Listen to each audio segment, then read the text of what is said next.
กันเด้อดังๆเทวดาฟ้าเอ่ยเนาะซิงเกิลที่2ของมินิแองเจิลบ่มีซาวเด้อห้องแบบสดๆผู้ใดห้องดังออกเสียงชัดเจนมินิแจกเสื้อให้50 ตัวน้ำน้ำย้อยน้ำน้ำย้อยถ่ายให้มันย้อยโอเคนะอ้าว1 2 3อันนี้ที่เพื่อเป็นการแบบว่าเขาสร้างความมั่นใจให้กับทุกคนเขาตบมือพร้อมกันเนาะตบมือพร้อมกันแล้วก็ห้องไปพร้อมกันเอา1 2 3เอาห้องแบกห้องใส่ไม้แม่ให้บ่มีใคร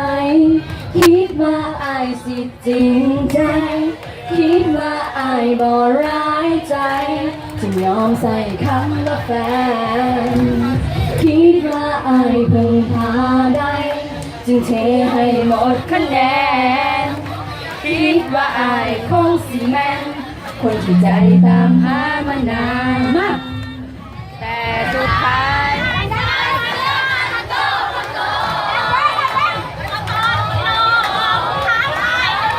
เชื่อดังให้ได้อกหักตามเคยเทวดาฟ้าเอ่ยบอกเคยจะคิดเห็นใจอกหักซ้ำหอยแบบนี้เจ็บจนบ่อยากหายใจแล้วจะมีสายใดพอจะวางใจได้ละน้องได้แต่รอฟ้าดินเห็นใจตัวนี้ก็จะเองไงพี่จะไหนฮะห้องในห้องวะ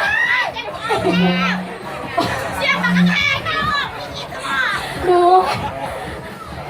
เอาไปให้เราก่อนที่เราจะมาตบค่อยเอาไปให้เราโดยเข้าใจเด้อตายหาเขาฮะโอ้ยให้แม่